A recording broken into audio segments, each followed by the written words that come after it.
It's done. Connor McDavid! It's not real! The goal of the year, Panarin! part of the past. The celebrations, forgotten. The history, Vegas Golden Knights! history. We're back to a blank slate. Clean ice. All that matters now is what happens next. The Stanley Cup playoffs.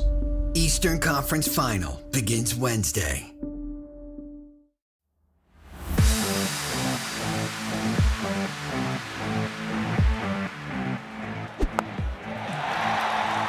Good evening and welcome back to Slogging It, hosted by the three Musketeers, Eugene Berger, Simon Roberts and me, John O'Gordon. Pleasure as always to be coming in your ears, and it will be the first time in approximately 18 months. No, it's not been quite that long, but we do have Simon shuffling papers in the loudest fucking way possible. I mean, he must have something important to do, but apologies listeners for that. I mean, obviously, we start as we mean to go on, and it's an absolute sodding shambles, isn't it? But it's an absolute pleasure for the three of us to be back together. A mixture of illness. Over the past kind of 3 weeks, we've all gone down with illness at various different times. Simon pissed off to have a golf holiday, and other things have just conspired against us, mainly Robbo related, actually, that meant we haven't been able to record. But it's an absolute pleasure for the three of us to be back together doing this for you tonight. We've got loads to talk about. Like, it feels like about 1,000,001 things have happened since we were last here together talking about cricket.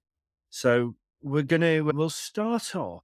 We won't cover off all the time that we've not been together because that would take about 3 episodes to do. But Eugene, a brief summary, if you will, please, of what we've been up to since we last saw you. I made Jimmy Anderson retire. Okay, elaborate. I mean, wow. Sure. I have been doing very little, but yeah, just watching a little bit of the news. Cricket season is obviously going and it has started, so that's all good. But yeah, I mean, I'm not. I want to talk about Jimmy Anderson. That's why I made Jimmy Anderson retire. But yeah, we'll get to that in a second, I guess. I'm sure that will form part of tonight's conversation. If we were the only cricket podcast in the history of the world over the last month to gloss over the fact that Mr. J. Anderson is retired, then we wouldn't be doing our jobs properly, would we? Robbo, similarly, what have you been up to? Been on holiday a couple of times, won a family golf tournament. Yeah, that's been poorly a bit, a little bit ill. Who was in the golf tournament that you won a family golf tournament? My family. No, it was the Roberts I mean, Open that we got. old enough to.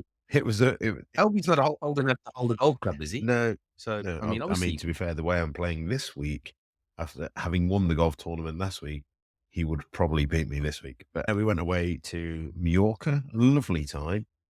There is a little story that I can either tell you now or later about a certain individual on the golfing holiday who we'll go for now. So day one on a golfing holiday, as I'm sure everyone is aware, it's like a cricket tour. It's like anything, is a big day. You get a 6 o'clock flight, which is normally preceded by 2 beers in the airport.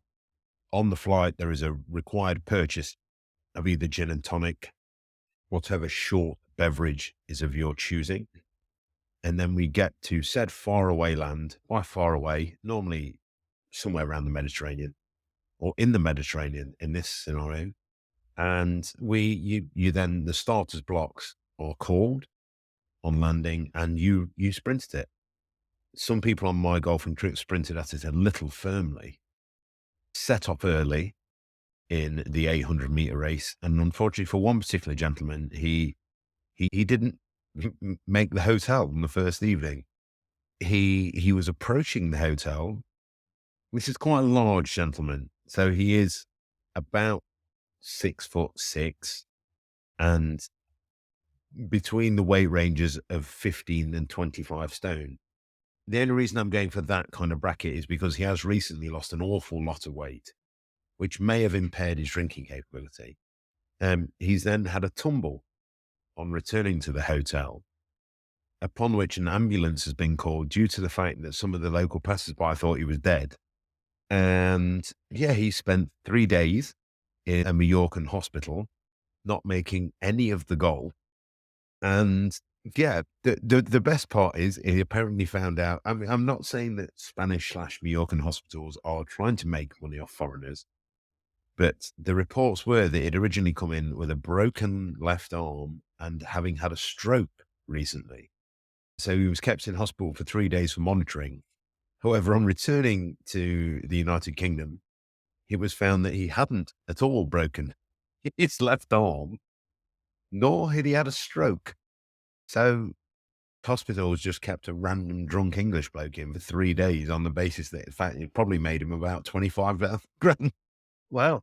Well, I mean, that's the third time I've heard that story. I've enjoyed it all times because I know the gentleman in question. But thank you, Simon, for that concise, You asked me to go recap through it. of what you've read. Yeah, not in such great detail, but anyway, thank you. It's lovely to hear a Simon Roberts yarn straight away upon coming back to recording the podcast. Simon, why say 5 words when you can say 5,000 Roberts? Everybody, welcome back. Anyway, what have I been up to? Well, actually, Simon and I have feel like we've completed life. And this is related to golf because, and any man who has a young child or a young family, listen to this because we are telling you now, for the sake of brownie points, 6:30 a.m. at the golf course for a 6:45 tee off, right? Means you're out very early, you finish by 10 o'clock, you have a nice coffee afterwards, and you're back home by 11. Now, this is the first time Simon and I have done this, but Christ almighty, has it earned us some brownie points. So, early golf, gentlemen, early golf. Happy wife, happy life, and all that bollocks. Do it. It will make your life immeasurably easier. So, other than that, I went out to Ibiza for a few days. I went out to compete in the Balearic Cup. Steady average of 82 across the 2 games. We won the Balearic Cup, which was very nice. And I had a nice few days away after the week after being a bit poorly, which wasn't great. But yeah, lovely to get back out to the White Isle and have a nice few days away with my wonderful wife, Lisa. Right, gentlemen, cricket. There's loads to talk about, isn't there? But the first thing I really want to touch on before we get on to Jimmy is the incredibly sad and untimely passing of a friend of mine, Josh Baker. We sponsored it. Well, he was with Woodstock for 8 years, 6 as an amateur. And then when he got his first professional contract, he joined our professional team. Just had his whole life ahead of him. 2 weeks before his 21st birthday, had recently signed an extra 3-year extension with Worcestershire as a full professional, taken 3 wickets that day, I think, in a second team fixture. And it just rocked the cricketing world. There was that young lad from Sussex who died young a few years back, and it was the bowler, I forget his name, Hobden, I think, Matthew Hobden, I want to say. But it's things like this are awful. There's never a good time. I've managed to catch up with his Uncle Dave a couple of times, and the family are in bits. I spoke to Dave the day after what would have been Josh's 21st birthday, and the family all still went out together to have the birthday meal that had been planned for Josh. And it's just tragic, a young man and we're still not aware of all the facts and what have you, and we're certainly not going to start throwing ideas around or whatever, once coroner's reports and what have you all come out, then, we will find out the true cause of what happened. But ultimately just a terrible, terrible loss for, his family, his friends, those who knew him, and the cricketing community in England as a whole. I think Worcestershire have had a really nice touch. They've put the number 33 on every single one of their shirts till the rest of the season, just in his memory and stuff. But, lads, we've talked to a number of ex-pros, haven't we, across this podcast over the 3.5 years that we've been doing it, about different issues and stuff that they've faced. And there's no saying that Josh was facing any issues at all. He looked like he had his whole life ahead of him. But, to lose someone that young, with such a bright future is terrible, right? Yeah, like you say, no one knows the whole details of it yet. So we'd speculate his teammates will need a massive amount of help this season and with everything else that goes on with it. But it's just very, very sad. And never mind the fact he was a cricketer, he was a young man in the prime of his life and had so much more to give the world. So, yeah, our thoughts go out to his family and everything else, and everyone else, his friends and things. So, just very, very sad. Yeah, I mean, losing a life at any, in any instance is never a nice thing, especially when he's a good friend and I suppose he's a well-known cricketer. Yeah, condolences to the family. And yeah, hopefully Worcester can move on and play some good cricket in the county season. Moving on, not swiftly, obviously, but the one of the other massive topics that has gone on while we've been, away, ill, on holiday, whatever. The news about Mr. Anderson. Now, I'm intrigued to find out how Eugene has caused this. But yeah, when in Ibiza, you guys will remember well the episode that we did with Luke Sutton, who now shares his time between here and Ibiza, and he actually was there at the final, and I just randomly saw him, and I went, "Hey up, mate," and he turned around and we, a bit of a hug and stuff, and we had a good catch up wandering around the boundary for an hour. I was out by the shop, but unsurprising to anybody.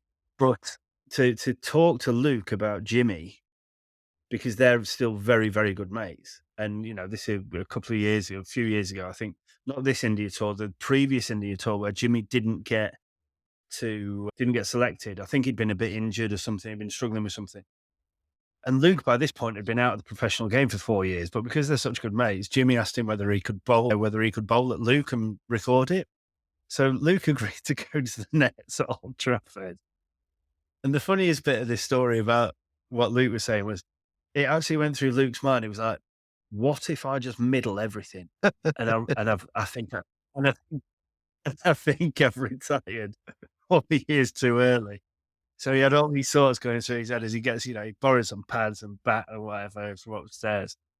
And he said, and what was fascinating talking to Luke about this was that he could pick anything that Jimmy was going to bowl, because you think about how often he kept to him for so many years. Like, he could literally see from his hand position on the ball what he was going to bowl. So I was like, there's a fair chance I'm going to crash him everywhere here. And, so hopefully someone from Lancs is watching and they might want to, get me back involved. As it turns out, that didn't happen. And Luke Sutton spent about 60 minutes facing Jimmy Anderson, looking like he plays for Selston Library every weekend, literally like he'd never picked a bat up before. So, but yeah, brilliant to just hear, they'd spoken the day before I saw Luke randomly. And he says that, all of the stuff that Jimmy's saying is actually what he means. Like, I think he seems okay with it. And, I don't know whether that will eventually turn itself into something else, but from what Luke was saying, and I've got no reason to not believe anything that Luke said to me. I think Jimmy's kind of just really proud of the length of time that he's been able to play for England and the amount of wickets that he's taken. And so seems relatively at peace with it. I mean, what are your thoughts? Why is he retiring at the beginning of the cricket season? I don't understand that. I mean, it's the first test match at Lord's, he could play for the whole season. It sounds like... No, it's not his choice. Yeah, exactly. Yeah. So there was, and I think I mentioned it to you, Eugene, maybe not you, Si. So when we were driving back from Manchester last week, there's a really, really good, and far be it from me to talk about other cricket podcasts and say how good they are, but there was an interview with Rob Key done by Kevin Howells on BBC. It was it's the BBC's County Championship podcast. And that's a really good insight into how this actually went about. So basically, Ben Stokes, Brendan McCullum and Rob Key are the brains trust, if you like. And they had been talking for a while about, okay, what's next for the England side? We've talked numerous times about how everything seems to be geared towards the Ashes within England Test match cricket, right? And they're looking at not winter this year, winter next year. Can a 43-year-old go and play in the Ashes in Australia as a seam bowler? And it would seem that as a three ball, they've decided that the answer to that is no. Jimmy's obviously, unaware of it at this point, but Brendan has then got on a flight from New Zealand to come and see Jimmy. It wasn't done on the golf course, as has been reported. They met in London at a hotel. But Brendan McCullum has got so much respect for Jimmy that rather than doing it over Zoom, he has flown to London to be in that meeting where they actually have this conversation with him face to face, which I think is only right, to be fair, especially if the ECB are paying for him to go first class, which they probably will. Makes the flight easy. But yeah. But I think anybody who hasn't heard that interview, I think it's really insightful, and it's a good interview with Rob Key as to what the decisions are, like what comes next in terms of the bowling attack. The other really interesting thing I think is how they go about picking squads and how they go about picking who's going to replace Jimmy. So in this example, so it's not just about who's taking the most wickets. There are a huge amount of metrics that go into looking at what can be successful at Test match level, because it's completely different to County Championship level.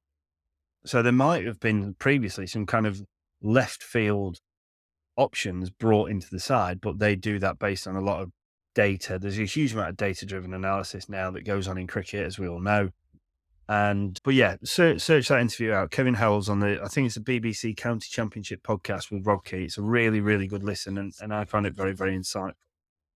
But Simon, I'll come to you first on this. What does it, as an English cricket fan and someone who has played, well, certainly all the time that we've been adults, near as damn it, been playing, for England, multi-format, obviously now only Test match. Like, what does this mean to you? Look, I mean, I was a 19-year-old that was living in Australia when he made his debut. Like, I went over to Australia to try and develop myself. It turned out that I was really good at drinking and not playing a lot of cricket. So that's how I developed myself. He went over to Australia to develop himself. By the end of that winter, was playing for England. I don't know who came out of that better off, if I'm honest. But no, he's a fantastic bowler, and he has been a fantastic bowler for England the whole way through. It's kind of hard to put into words what he's done.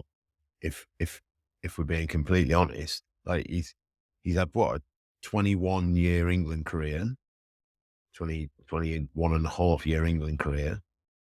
He's England's leading wicket taker in Test match cricket. That is statistically, right, in terms of wickets taken, the greatest seamer of all time, the greatest non-spinner of all time. We'll go with that.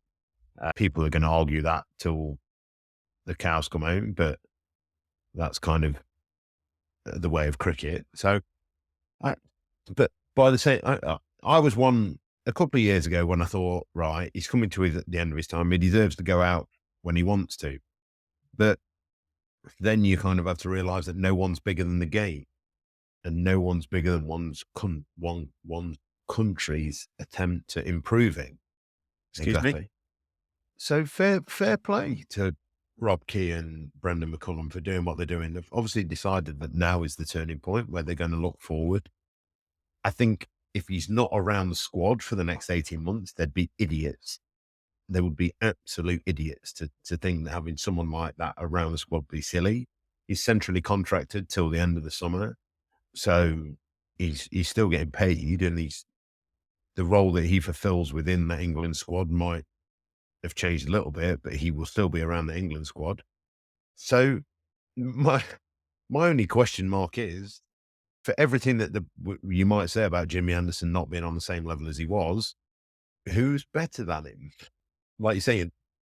Well, yeah, I mean, Yeah. sorry, I missed. I didn't answer something that Eugene said. So in terms of why is he retiring after the first game, I think, that was probably a bit of a negotiation. Like, it was, he started his Test match career at Lords. They didn't want to basically just cull him, and so they basically said, you can have one more game. That's it. But they have cut him. I think that it's going to be an absolute celebration of Jimmy Anderson, that 5 days at Lords or 4 days or whatever it turns out to be. But that's basically the reason. It wasn't about, okay, you can have 6 tests across the Sri Lankan and West Indies series just to have your swan song. It's like, you get one game. That's it. We need to move on. And they didn't have to give him that. I think it's right that they have given him that. It'd be great to see him take 9 wickets across 2 innings, I think, to just pip Shane Warne to 709. But if he doesn't, no one's ever going to catch him. Ever going to catch him as a seam bowler. One of the things I spoke to Luke about was the way in which the game is going. Like that's just never, ever, ever. No one's going to get anywhere close to it. So, but that's the reason for the one game thing. I assume you'll be going to Lords that week, will you, Huge? Yep. I will be Yeah. going to a few games, or a few days, should I say. Go and watch a Yeah. bit of it as long as the weather is half decent. I've got a question though. What happens if he's one of the only fit bowlers in the country? Because there seems to be a lot of fast bowlers going down at the moment. I'm ready. I'm ready. If I'm honest, I'm Yeah, ready. I had this exact same roll, conversation. I'll get the wires out of the bag for a game if necessary. Yeah, no, he's Simon. You may have used to have been fast. You are certainly Sorry, I not thought that you said anymore. fit. I thought you said fat. No, sorry. No, Sorry. fast. Mine. Fast. So yeah, look, it's interesting. I mean, one of the other things that Luke said to me was that they're basically, because Jimmy hasn't done any of these coaching badges, but they really want him around the squad and in a coaching capacity. So it sounds like the ECB are kind of almost rewriting what you need to do to attain coaching qualifications by just saying, if you write X in this box, you can have a level 4 coaching qualification, but only Jimmy Anderson will be available to do that. But one of the other things we talked about was, look, it must be quite difficult if Jimmy's going to go into that situation as a coach. Like, you're coaching people that you know that you're better than. So that must be, in a way, even if only at this point, and it's very much about driving towards the future. But that will be quite a difficult environment for Jimmy to kind of work within. So, he will need management around that. I'm sure he'll be fine because he, as I say, he's obviously very thankful for the 20 years of cricket that he's played for England and what have you. But yes, it sounds like they very much want him around that dressing room, certainly for this summer, probably going to the Ashes next, because he'll be able to give up a lot of experience and learnings from his own career. I think it's just a case of they can blag it. They can frame it as a consultant. They can frame it as whatever the hell they want to in order to get him to be around the squad. At the end of the day, they can pick him in every squad if they want to. They can just say they're picking a 17-man squad and he's around it if that's what they really want to do. But I think there's not a seam bowler that's coming up through the England ranks at the minute that wouldn't benefit from having Jimmy Anderson stood there watching him when they net, when walking around the ground, everything else. In fact, he's not his coaching badge. I mean, this could lead on to a whole different level of conversation about what we think about coaching badges and all the other gumph that goes with it. But for me, if you're pick a bowler that's a young bowler around the England squad at the minute, like if you are that, if you're a Matthew Potts, perfect, for example, that is going to be in and around the England squad, you're going to be wanting to listen to some that just so happens to have a level 4 coaching badge. And I'm not saying the people that get level 4 coaching badges are numpties. That's not what I mean at all. But Matthew Potts can clearly bowl. He technically can bowl. What he's not done is take wickets in international cricket on a regular basis. He's not figured out batters of that kind of ilk on a regular basis. And that is what Jimmy Anderson has done. Like, this is where, for me, the coaching thing kind of falls away a little bit. When you're coaching people that can do the basics, and it's about psychology, it's about how you're figuring a batsman out, it's about what type of ball you want to bowl. Matthew Potts can bowl every ball going. Like, he's a talented bowler. Has he got the mentality and the mindset and everything else to go about it in international cricket? Question marks still be answered. Who's better to help with that? Is it a level 4 coach or is it Jimmy Anderson? I know who I'd pick if I was a 24-year-old. Yeah. And I don't care how many fucking coaching badges you've got. No. I think Kane Williamson had certainly attest to Matthew Potts' skill level. I mean, considering he got him out plenty, 2 years ago, whatever it was. Moving on to England, obviously the England women have had a fantastic 3-0 series victory against Pakistan in their T20s, with the England men starting on Wednesday, I believe. In their, I think they've probably got, I would assume it's 3 T20s against Pakistan, upcoming, obviously the World Cup starting on, the kind of pre-World Cup week starting on the 27th of May, with the actual main event starting on the 2nd of June. But moving on to kind of where we expect the test matches to land and what we expect the test side to be. Interesting this week, Keaton Jennings for Lancs has been playing against Durham and scored back-to-back hundreds in the batting against a team with Ben Stokes in, which has really kind of pushed his own case. I don't know whether I personally think Keaton Jennings would have been in the kind of thought process of this New England management anyway. But the more interesting thing is that Zach Crawley, who's not really scored a bean all summer, then scores 238, I think it was, just to kind of rubber stamp his, his authority on that position at the top of the order. You've? I have not watched much of the 4-day stuff. I saw Crawley got a duck in the first innings and then the big 200. Yeah. Looking at the way that the England team management have structured their selection and their retention policy, I can't see anything changing in the squad. I was actually quite surprised, like we just mentioned about Jimmy Anderson not being available for the summer. But, from my perspective, I can't see, the opening partnership that has been so successful for England in the past, I guess you could say 2 years now, Duckett and Crawley. I can't see any of the team management, moving away from that.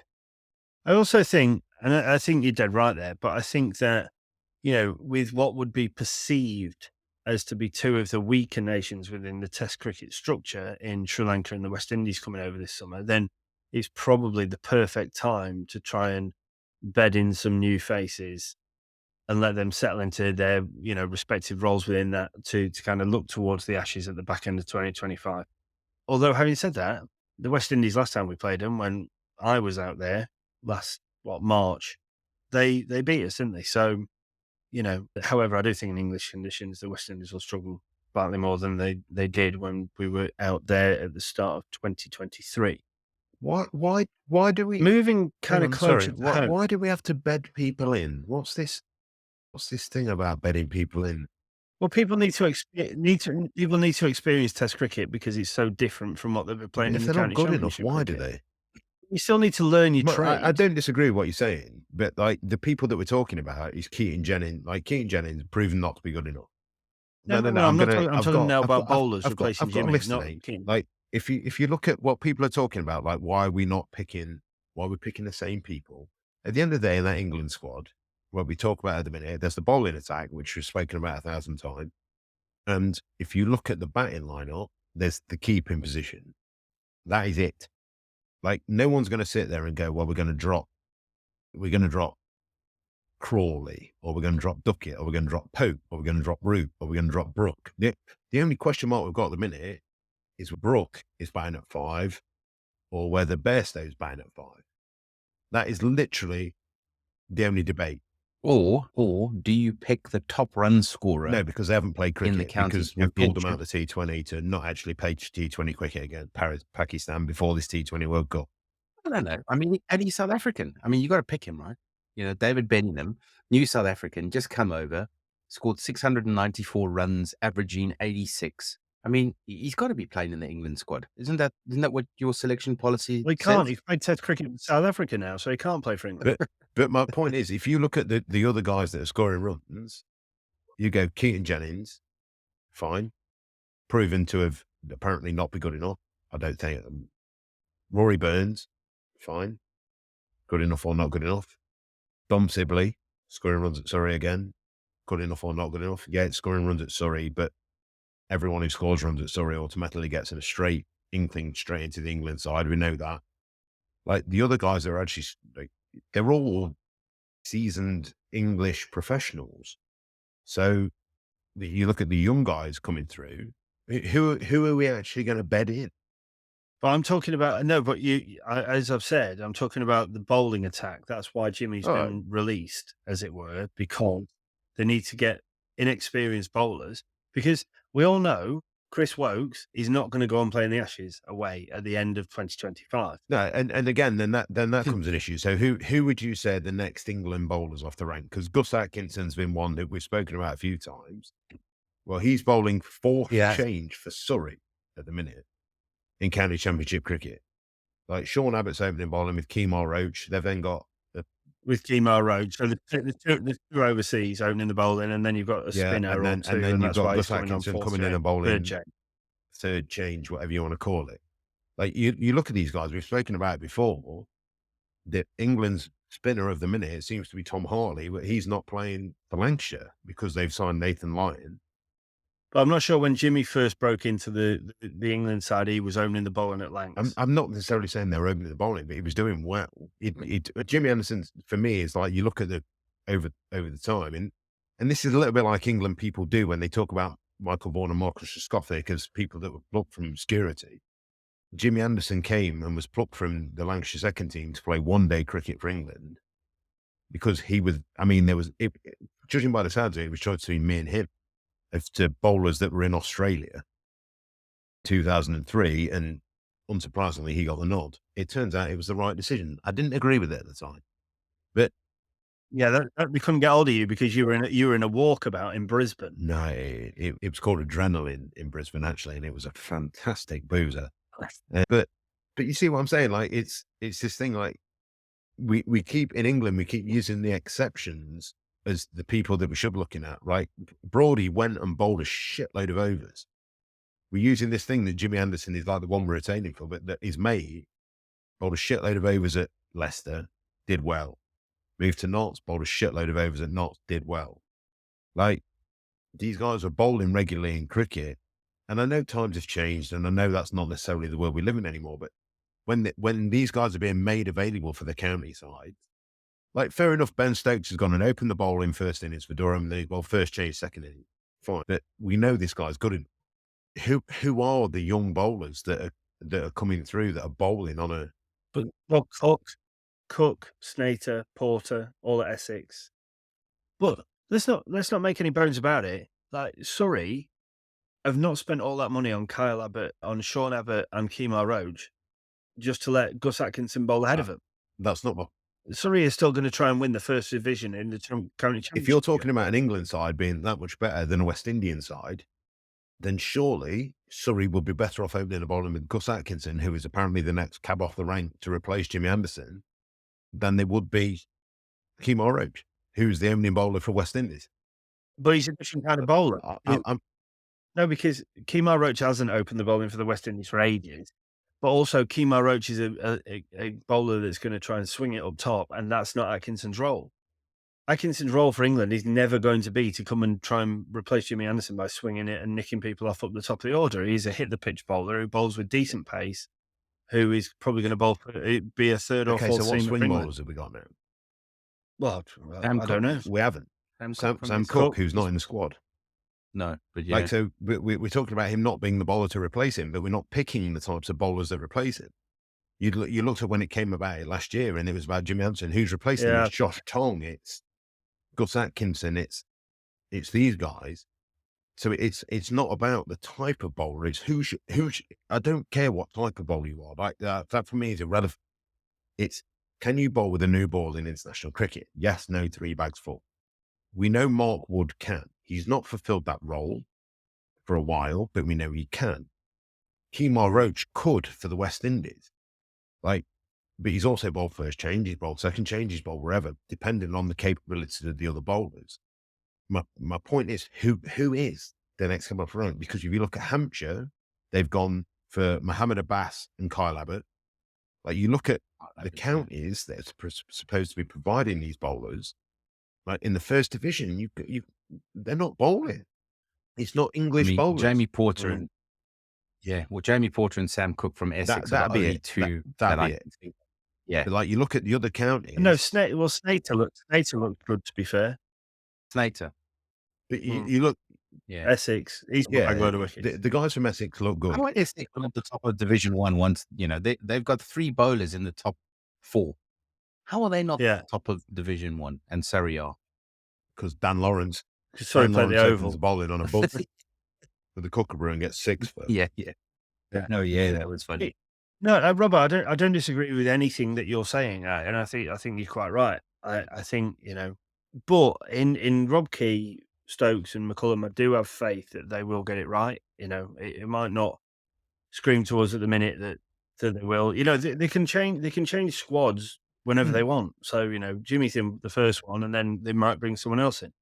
You look at Notts have obviously gone out and worked hard to bring in all of the breakdown often bowlers with any kind of talent in Josh Tong, Ollie Stone, and Dylan Pennington's doing all right. I saw saw Luke Fletcher at the weekend, and he was saying he bowls quick. Result, I'll give him that. So they've got high hopes for him. But yeah, so but we will see. Like, no one can predict the future, and we, the three of us certainly don't know what those three who are talking about these things in a lot more detail know. So we're just gonna have to trust them and see where it takes us, I think.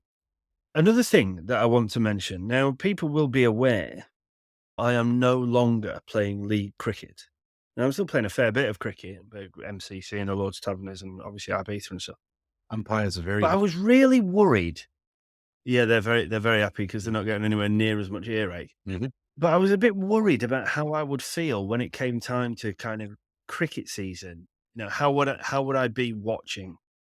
And Eugene, I put this to you, my dear friend, that I sat there. I went to Kimberley Institute Cricket Club the first week. Well, I actually went to 4 different games, but I sat there for the majority of it, watching some of my mates.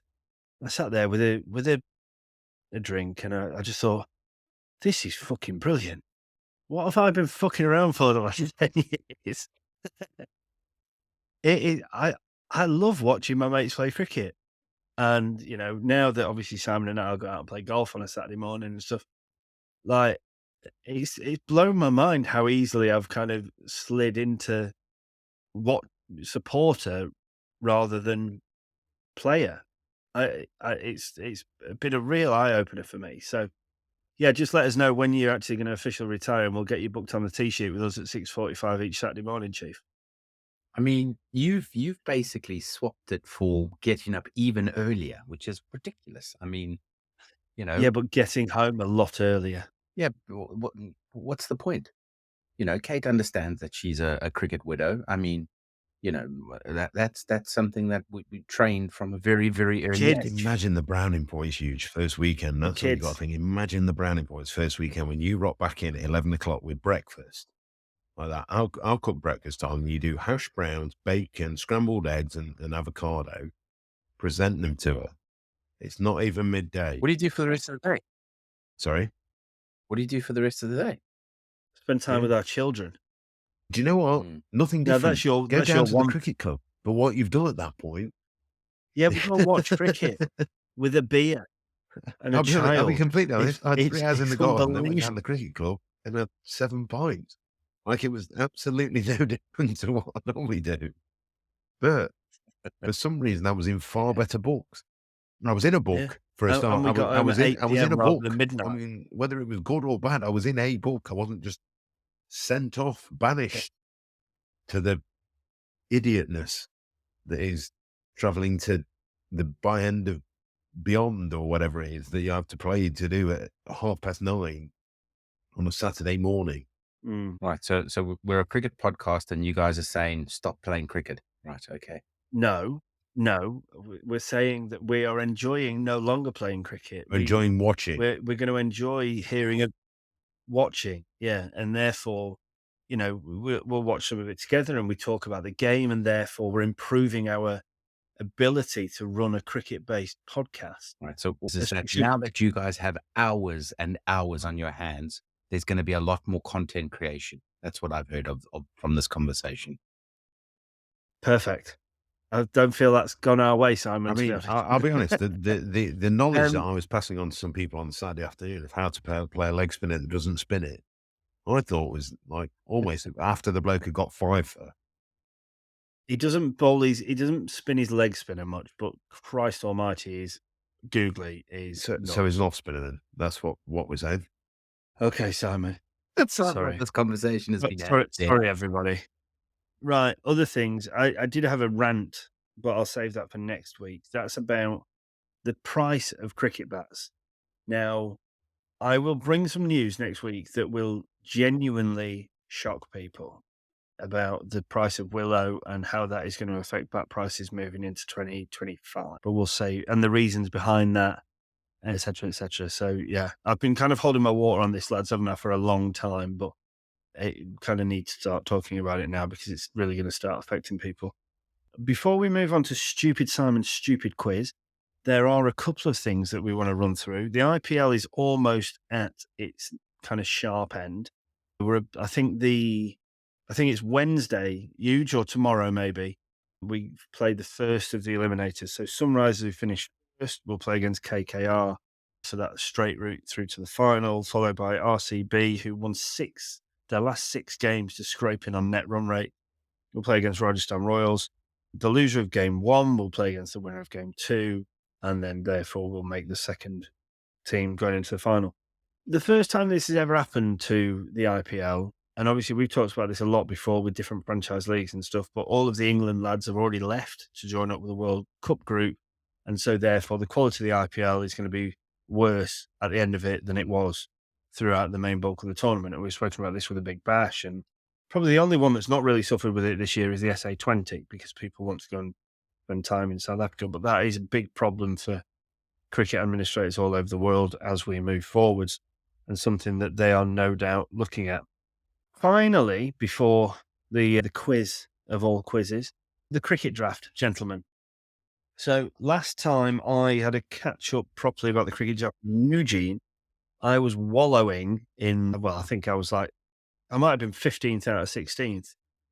At one point this week, I was number 2 on the entire game for this game week. The following day, I was 112th, and today I'm like 814 on the end. But on the entire game, and I've leapfrogged Simon. So Simon is wallowing, I think 16th out of 17th.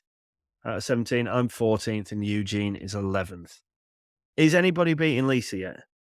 Yeah, we're all No, yeah. no, Eugene I is. am. And I have not changed my squad from week 1. No. We're all behind Lisa. Nope. I'm ahead of Lisa. Yeah, Eugene is. 13. I am. Lisa's 11. 13th, so you're beating her. Fantastic. Right, well, that's good. But ultimately, all that matters is, well, if Dante's winning. You remember when Dante was supposed to come to that Christmas Lord Seveners lunch with us, but couldn't make it because he said his flight hadn't come back from anywhere? I'm beginning to think that Dante isn't a real person. I think Dante is an AI thing. I don't even think he's a real guy, because he just seems to win the cricket draft all the time. And yeah, I'm beginning to think he's a computer program. Dante, you're going to have to prove us wrong. You're going to have to come on and have a chat about the cricket draft in person. Right, to end. And I'm kind of looking forward to this because Simon has forgotten about it and has only had 47.5 minutes to come up with tonight's stupid Simon Stupid quiz. So I assume it's probably going to follow the same kind of route as all other stupid Simon Stupid quizzes, and that Gary Kirsten will have some kind of involvement. He's definitely the head coach of Pakistan. So the quiz is, who is going to be the next head coach of Pakistan? Is it a... No, it's not.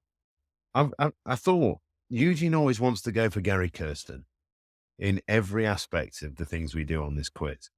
So I thought, you know what? Even if it's wrong. I'm going to throw a challenge out there to him. And being as the world is around T20 cricket at the minute, I thought I'm not going to involve T20 cricket. So, Sessions, you are 746 runs behind.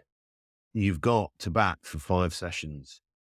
You've got a choice of, and we're going to go, if we keep 2, drop 1. Your first choice, the greatest cricket in the history of the world, Mr. Jack Callis. Jimmy Anderson.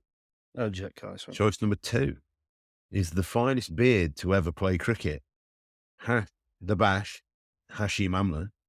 And then your third choice is the man, the myth, the legend, the current Pakistan coach, Mr. Gary Kirsten. Right, so you're 700 and what behind, and you've got 5 sessions to You're get 750 behind, not get them, because you ain't getting them. You got to save it. Got You to got to save save. the test. So basically, you got to bet for a day in Yeah. a session. Then 2 sessions. Can I just say, it's only 150 runs a session. Right. Yeah, fair enough. All right, you're on day 5. Well, actually, it's 151.21. Yeah. You're also runs on a day session. 5 at Colombo, so best of luck. And Morley and Shane Warner bowling. So If you've got 5 sessions, you could only actually be on day 4 at Colombo. Yeah. But I'm not here to pick holes in Yeah. your argument. Anyway, I'm just making semantics. sense. Go on then. Callis, Amler, Kirsten, you're 9 Easy, down. Kenny. You can send 2 batters in. How can you be 9 down? You got 3 batters Well, to choose they've all got from. hurt. They've all got hurt. Right. Are we doing super subs all of a sudden like the IPL Yeah. started bringing it? It's You the can South swap somebody African out. side now that are dog shit. It's pretty easy, right? It's going to be... I'm going to Oh, all right. say it's really easy for me. Yeah. It's really easy. Yeah, go on. You go. First one I pick, Gary Kirsten. What? The second one I pick, Shark Callis, because if you're saying you're not going to get them, then you want someone who's really gritty and will dig in. Hash, brilliant cricketer he was, but he's the one who's got all the flary kind of this. Like Shark Callis could bat for days, and Gary Kirsten could bat for days. Now I'm not saying that I don't think Hash could, but I'm saying out of those three choices, they're the two I would pick. Eugene. I'm going Hashim Amla and Jacques Oh. Kallis with Gary Kirsten to Okay. coach. No, I'd put it this way. In order of rankings, as much as I like Gary Kirsten and he's good for clubs. Remember, this is where this conversation all started. That sounds like a late nibble. He's not getting any I do overseas think out of that- them three. I do think that Jacques Kallis and Hashim Amla would be able to bat for 5 sessions. Wow. That surprised me. I thought, Eugene, you and I would be exactly the same on that, but no. Simon, you've obviously gone with I Eugene. agree with you. I'll be honest. As much as I appreciate Gary Kirsten's nature, Doggedness. He's no Dean Elgar, is he? I mean, I would argue that he was the original Dean Elgar. He was Dean Elgar Well, before exactly Dean why I Elgar picked him. knew he was Dean Elgar. Ah, dearie me. Well, that was my thought process when actually selecting him as one of my two. But anyway, look, a nice light way to end tonight's podcast. It's been an absolute pleasure, gentlemen. Thank you so much for the over an hour we've spent together, but the 50-odd minutes recording this. It is Monday at 10:30 in the evening. This will probably, I assume, depending on Eugene's workload, come out on Wednesday, I would think. Maybe Thursday or maybe even Friday, but we shall see. We will leave that up to the great man that is Eugene Berger. But gents, thank you so much. We look forward now to a real solid run of weekly podcasts, don't we? We will do everything that we can within our power to make that happen. I think it was the illnesses that really kind of knocked us out, and then the holidays were already planned in, which didn't really help. But yes, until next week, it's been a pleasure once. Maybe I'm Dutch, don't know. Pleasure once again, and we will be back with you at a similar time in 7 days or so. Until then, we bid you adieu.